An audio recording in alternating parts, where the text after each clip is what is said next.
Pour la première ligne de l'exercice 17, j'ai une augmentation de 42%. Je fais donc 17 fois 1 plus 42 sur 100.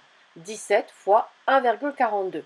Cela me donne un nouveau prix de 24,14 €.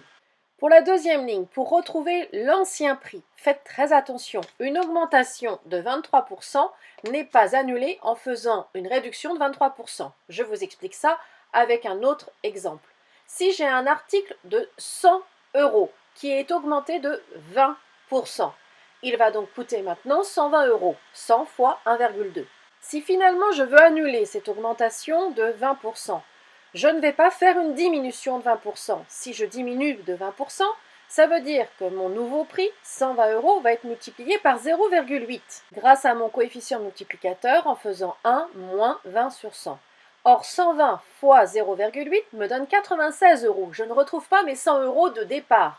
Pour retrouver les 100 € de départ, il faudrait que je fasse 120 divisé par 1,2. Dans ces cas-là, j'ai mes 100 € de départ et je n'ai plus l'augmentation subie par mon article. Explication maintenant avec un tableau de proportionnalité. Je reviens à mon exercice 17. Si j'ai une augmentation de 23%, le prix avant la hausse en euros est de 100 €. Après l'augmentation, je vais avoir un prix de 123 €. Je trouve un coefficient de proportionnalité de 1,23 et maintenant je veux remonter mon tableau puisque j'ai le prix après l'augmentation.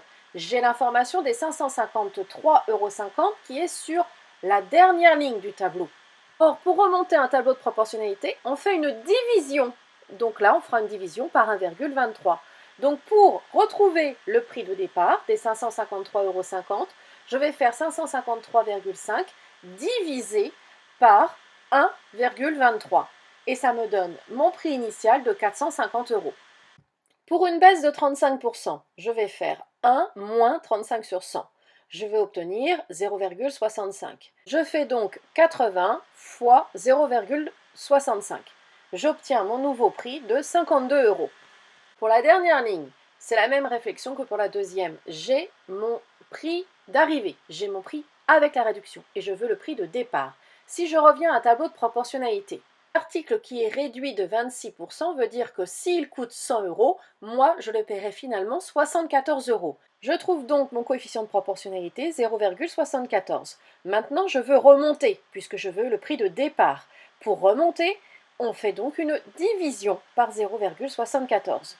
Dans mon exercice, je vais donc prendre 12,95 € que je vais diviser par 0,74 et ça me donne mon prix de départ de 17,50 €. Ce que vous devez retenir dans cet exercice, c'est que quand on veut revenir au prix de départ, quand on veut revenir à la quantité initiale, on va diviser la quantité finale, le prix final, par le coefficient multiplicateur.